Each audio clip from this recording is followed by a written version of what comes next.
Hi, you're listening to Childless and Moving Onward. This is the place where we talk about thriving in life when you're a woman who is childless, not by choice, regardless of the road that brought you to childlessness.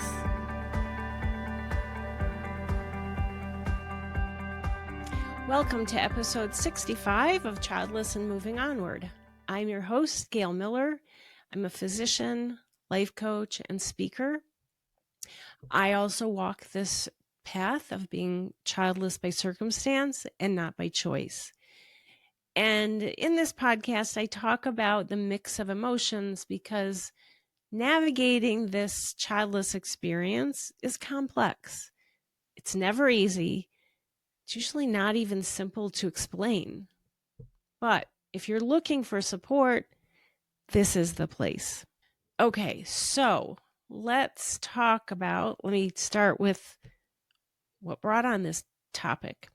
About a month ago, we were supposed to be going to a graduation party, high school graduation. I didn't know the person. And while it wasn't something I was excited about or frankly interested in, it wasn't something I was dreading. It was for someone my husband knows through work, and I agreed to go. But I ended up getting sick and I couldn't go.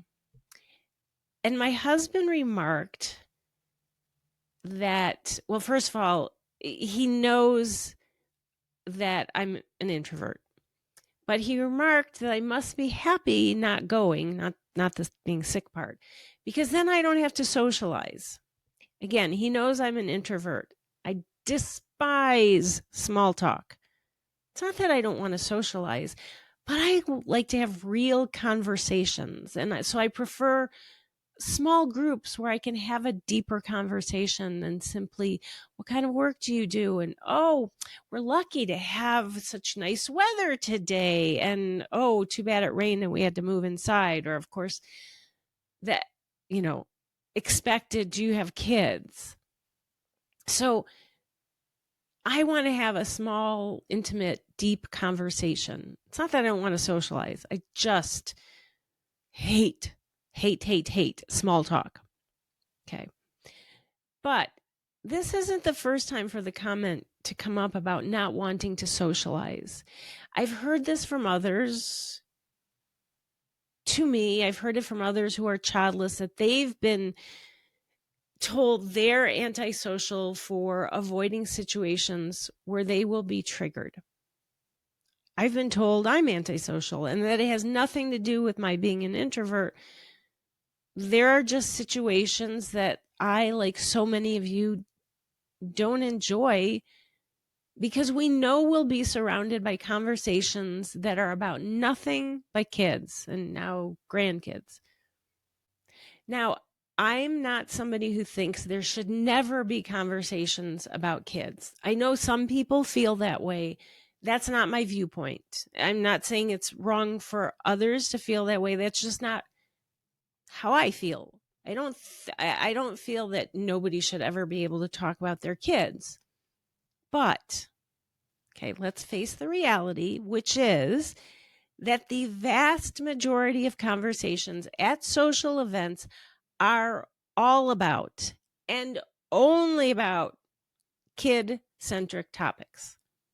And trying to change the topic of conversation can be a monumental task that often ends in immediately reverting back to conversations being all about kids.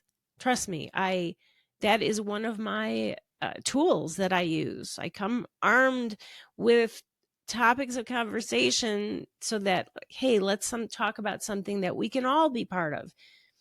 And sometimes it works, and sometimes it works only temporarily because they immediately go back to all things kids. Here's the truth. Avoiding some situations isn't just about triggers. And many times, it's not at all about being triggered.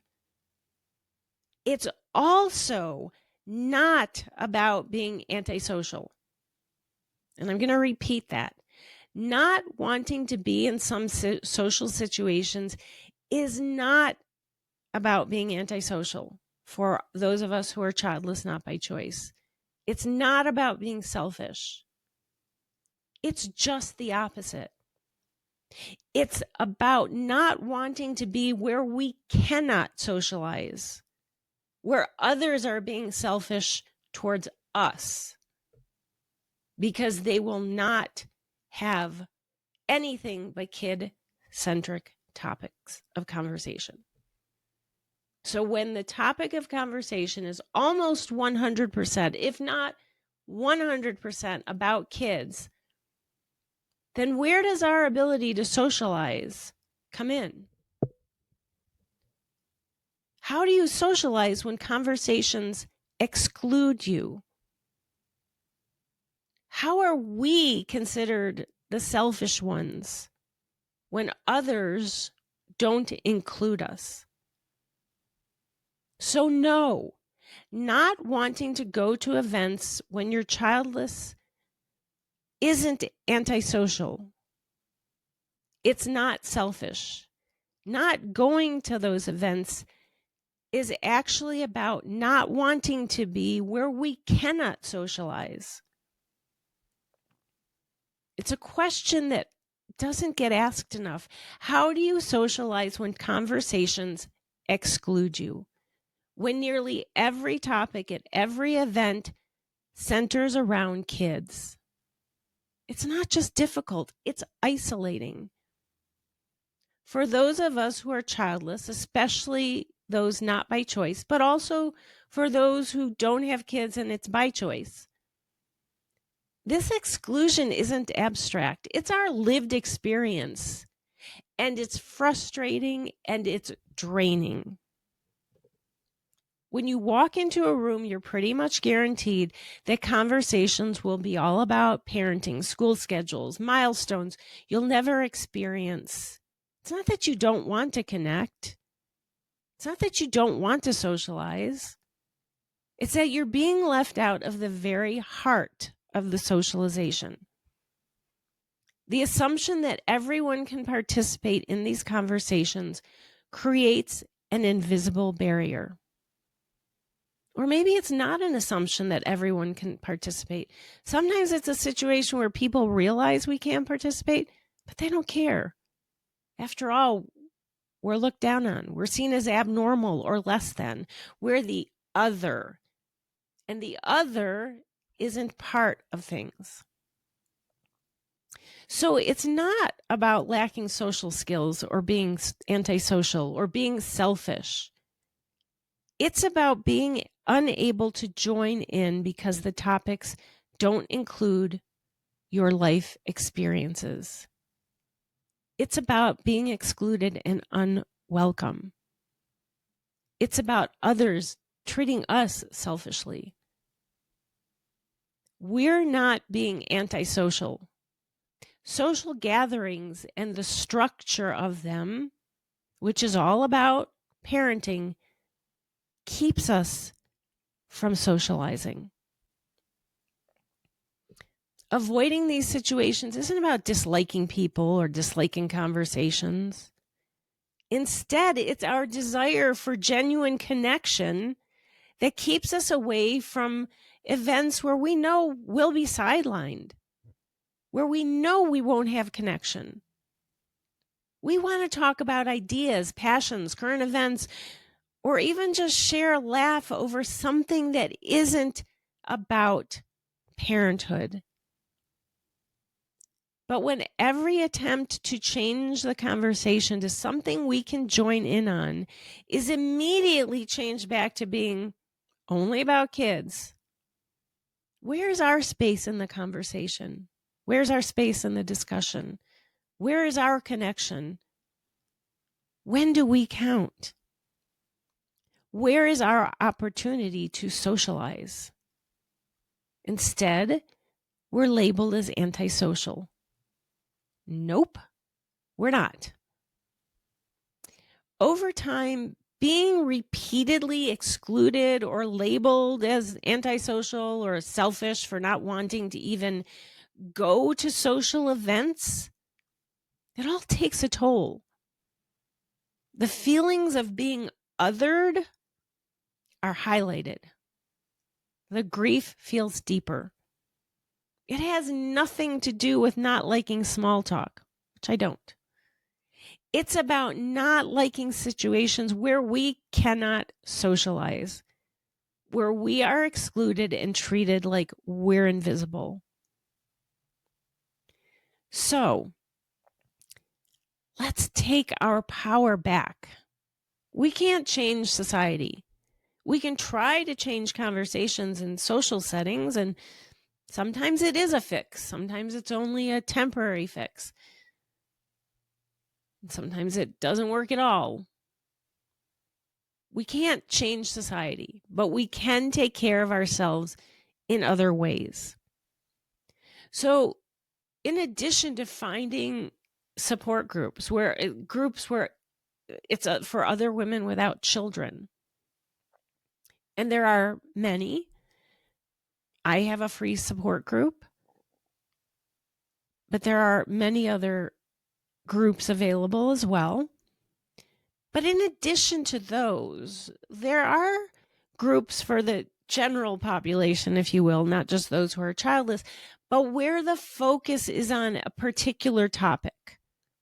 Maybe it's politics, if you're into politics.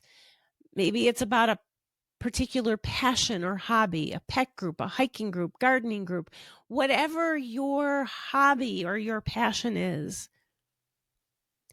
When the focus of the group is on something that people have in common other than parenting, that they are passionate about, oftentimes most of the conversation is about that. Now, in all honesty, they do sometimes turn to being about parenting, but it's generally not something that takes up the entire meeting or whatever the setting is. If you can't find a space like that, create one. You can always advertise it on someplace like Meetup. I know there are many different platforms where you can build something like this locally.